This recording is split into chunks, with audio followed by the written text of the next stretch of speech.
अस्सलाम वालेकुम स्टूडेंट्स। इस उम्मीद के साथ कि अल्लाह ताला के फजलो करम से आप सब खैरियत से होंगे, हम एक्सरसाइज 13.1 के 3 क्वेश्चन नंबर 4, 5 और 6 को इस वीडियो में हल करेंगे। क्वेश्चन नंबर 4 है, असलम एक डाइस फेंकता है। स्टूडेंट, डाइस कहते हैं लूडो के दाने को। आप में से अक्सर स्टूडेंट्स ने लूडो खेली होगी। लूडो में क्या होता है, लूडो का जो दाना है उसके इर्द गिर्द 6 साइडें होती हैं। हर साइड पे एक मखसूस नंबर है, एक साइड पे 1, फिर दूसरी साइड पे 2, इसी तरह 3, 4, 5 और 6। टोटल कितनी साइडें उसकी होती हैं? 6, और 6 ही नंबर्स होते हैं। हिस्सा 3 या 4 हासिल होने का एहतमाल क्या होगा? एहतमाल मतलब चांस क्या होगा? वही एहतमाल का स्टूडेंट फार्मूला NA/NS। NS होता है टोटल जो चांसेस, कितने चांसेस बन सकते हैं। जब वो लूडो का एक दाना फेंकता है तो हो सकता है 1 आए, हो सकता है 2 आए, हो सकता है 3 आए, हो सकता है 4 आए, हो सकता है 5 आए, या हो सकता है उसका छिक्का लग जाए। इसका मतलब है कि टोटल चांसेस हमारे पास कितने हो सकते हैं? NS की वैल्यू हमारे पास हो सकती है 6। टोटल चांसेस कितने बन सकते हैं? 6 बन सकते हैं। अब इसके 2 पार्ट है। पहला पार्ट है इधर तक, हिस्सा 3 या 4 हासिल होने का एहतमाल क्या होगा? पहले अगर हम लिखे ना एस का मतलब है कि गौर करें तो 1 भी आ सकता है, 2 भी, 3 भी, 4, 5 और 6, ये सारे नंबर्स आ सकते हैं। अब 3 या 4 हासिल होने का, इसका मतलब है कि 3 और 4 ये कितने से आ गए? 2। तो NA की वैल्यू हमारे पास कितनी आएगी स्टूडेंट? ये आएगी 2। तो वही फार्मूला P का मतलब होता है प्रोबेबिलिटी। Formula NA/NS।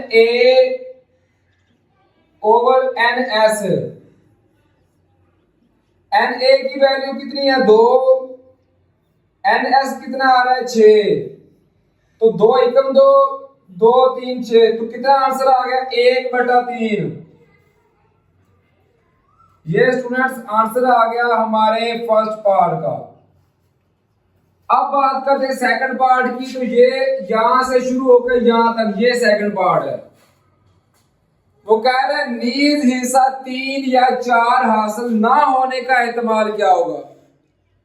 जब भी ना वाला ऑप्शन आ जाए ना, ये ना, इसको हल करने के 2 तरीके हैं जो हम क्वेश्चन नंबर 3 के आखिरी 2 पार्ट्स में भी कर चुके हैं। एक तरीका तो ये होता है कि हम देख रहे कि कितनी बार नहीं आ रहे, तो 3 या 4 हासिल नहीं हो रहे, इसका मतलब है कि 3 और 4 2 बार आ रहे हैं, 4 बार ये नहीं आ रहे, तो NA की वैल्यू कितनी आएगी? 4। जितनी बार नहीं आ रहे वो आ गई 4। NS की वैल्यू वही रहेगी। तो वही फार्मूला प्रोबेबिलिटी A वाला, NA/NS।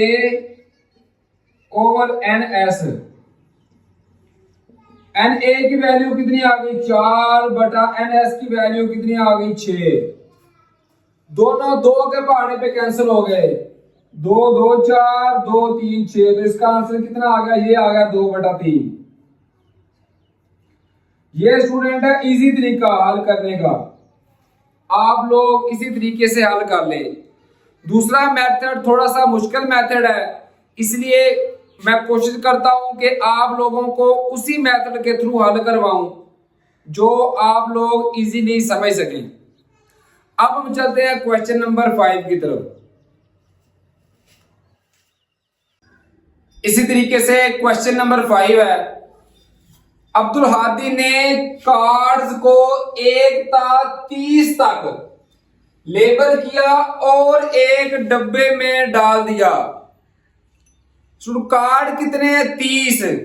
1 2 3 4 5 6 7 8 9 10, उन पर गिनती लिखी हुई है 1 से लेकर 30 तक। 11 12 13 14 15 इसी तरह 30 तक ये सारी गिनती लिखी हुई है 1 से लेकर। वो कार्ड बेतरतीब मुंतखब करता है। इसका मतलब है कि आंखें बंद करके उसने कार्ड निकाल लिया। बेतरतीब का मतलब यही होता है कि तरतीब के साथ नहीं बल्कि ऐसे ही बेतरतीबे। मुंतखब शुदा कार्ड का एहमाल क्या होगा? यहां पे लफ्ज एहतिमाल होता है, लफ्ज जिसको प्रोबेबिलिटी कहते हैं, इंग्लिश में कहते हैं प्रोबेबिलिटी, और चांस भी इसका मतलब होता है। अब टोटल कार्ड्स कितने हैं? 30। इसका मतलब है कि टोटल वैल्यू को हम NS से डोनेट करते हैं। इसका मतलब है कि NS की वैल्यू हमारे पास कितनी आएगी? ये आएगी 30, जो सब में एक जैसी इस्तेमाल होगी। जबकि NA की वैल्यू हर एक के लिए डिफरेंट, हर एक के लिए अलग होगी। फर्स्ट पार्ट की बात करें तो हमने क्या करना है? अदद 25 हो, 1 से लेकर 30 तक। अदद 25 सिर्फ एक बार आता है। इसका मतलब है कि NA की वैल्यू हमारे पास कितनी आएगी? ये आएगी 1। तो हम लिखेंगे स्टूडेंट NA की वैल्यू कितनी आ रही है? ये आ रही है 1। अब वही प्रोबेबिलिटी का फार्मूला P ऑफ A बराबर है NA बटा NS। NA की वैल्यू कितनी आ रही है? 1 बटा NS की वैल्यू कितनी है? 30। ये स्टूडेंट्स हमारा आंसर आ गया हमारे क्वेश्चन नंबर 5 के फर्स्ट पार्ट का। अब बात करते हैं सेकंड पार्ट की। सेकंड पार्ट में है अदद 17 से 22 के दरमियान हो। हम अदद अपनी उंगलियों पे काउंट कर सकते हैं कि 17 और 22 के दरमियान कितने आ रहे हैं। तो देखें 17, 18, 19, 20, 21 और 22 कितने अदद स्टूडेंट आ रहे हैं? ये आ रहे हैं 6। इसका मतलब है कि NA की वैल्यू हमारे पास कितनी आएगी? जहां पे ये आएगी 6।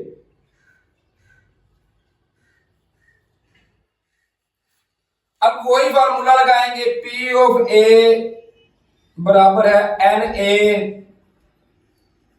बटा NS। तो NA की वैल्यू हमारे पास सेकंड पार्ट में कितनी आई है? 6 ओवर NS की वैल्यू कितनी है? वो है 30। अब दोनों 6 के पहाड़े में कैंसिल हो सकते हैं। 6 कम 6, 6 5 30। तो कितना आंसर आएगा? ये आएगा 1 बटा 5। ये इस तरह हमारा आंसर आ गया सेकंड पार्ट का। अब बात करेंगे थर्ड पार्ट की। तो थर्ड पार्ट है अदद कम से कम 20 हो। कम से कम का मतलब होता है कि 20 या 20 से बड़ा हो। तो हम देखेंगे 20 या 20 से बड़े कितने हिस्से आ रहे हैं। तो 20 1, 21, 22, 23, 24, 25, 26, 27, 28, 29 और 30। तो 5 और 5 10 और 11। तो NA की वैल्यू कितनी आ रही है स्टूडेंट? ये आ रही है 11। तो हम लिखेंगे NA की वैल्यू कितनी आ रही है? 11। वही फार्मूला P ऑफ A बराबर है NA बटा NS। NA की वैल्यू कितनी? 11 बटा NS की कितनी आ रही है? 30। इस तरह ये हमारा आंसर आ गया हमारे थर्ड पार्ट का। अब बात करते हैं फोर्थ पार्ट की। फोर्थ पार्ट है अदद 27 और 29 ना हो। टोटल अदद कितने आ रहे हैं? ये आ रहे हैं 30। 27 और 29 ना हो, इसका मतलब है 27 को भी निकाल दें, 29 को भी निकाल दें, तो बाकी कितने बच जाएंगे? ये अदद बच जाएंगे 28। इसका मतलब है कि NA की वैल्यू हमारे पास कितनी आएगी? ये आएगी 28। वही फार्मूला पी ऑफ ए बराबर है एन ए बटा एन एस। एन ए की वैल्यू कितनी 28, एन एस की कितनी आ रही है 30। दोनों दो के पहाड़े पे कैंसिल हो सकते हैं, 2 14 28, 2 15 30। तो इसका आंसर आ जाएगा स्टूडेंट्स 14 बटा 15। ये हमारा आंसर आ गया हमारे क्वेश्चन नंबर 5 के 4th पार्ट का। अब बात करते हैं 5th के 5th यानी लास्ट पार्ट की। अदद 12 से 15 के दरमियान ना हो। हम देखेंगे 12 से 15 के दरमियान कितने अदद आ रहे हैं, उनको 30 से माइनस कर देंगे क्योंकि टोटल अदद थे 30। तो 12 से 15 के दरमियान देखें 12, 13, 14 और 15 कितने अदद आ रहे हैं स्टूडेंट, 4 अदद। तो बाकी ना हो, इसका मतलब है कि 30 में से अगर 4 माइनस कर दें तो आंसर आता है 26। तो एन ए की वैल्यू हमारे पास आएगी 26। अब वही फार्मूला पी ऑफ ए बराबर है एन ऑफ ए बटा N of S. N of A की वैल्यू कितनी 26, एन एस की 30। दोनों के 2 के पहाड़े पे 2 13 26, 2 15 30। तो आंसर कितना आएगा, ये आएगा 13 बटा 15। ये स्टूडेंट्स हमारा आंसर आ गया हमारे क्वेश्चन नंबर 5 के लास्ट पार्ट का। उम्मीद है कि ये क्वेश्चन भी इजीली आपको समझ में आ गया होगा।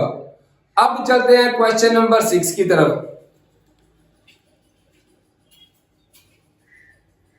इसी तरीके से अगर बात करें क्वेश्चन नंबर 6 की तो वो है आयशा के इम्तिहान पास करने का एहतिमाल 0.85 है।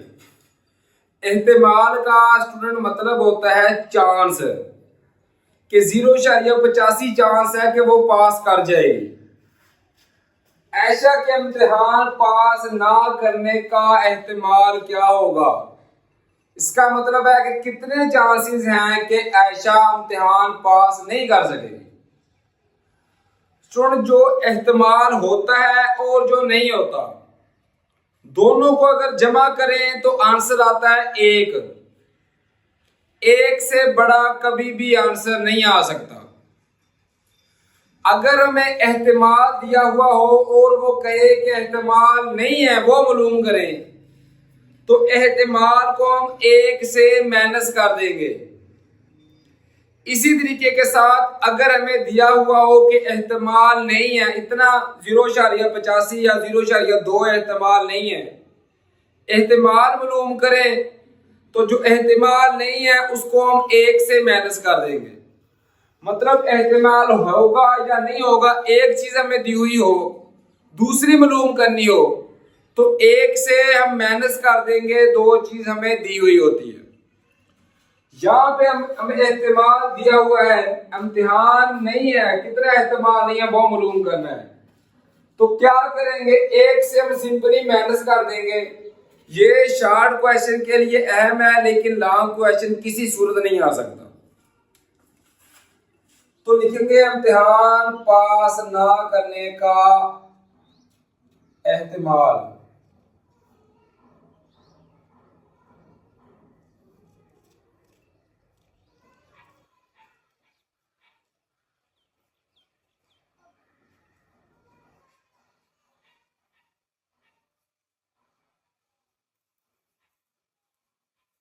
कैसे करेंगे स्टूडेंट्स के 1 से हम माइनस कर देंगे जो हमें एहतिमाल दिया हुआ है। तो लिखेंगे 1 माइनस 0.85।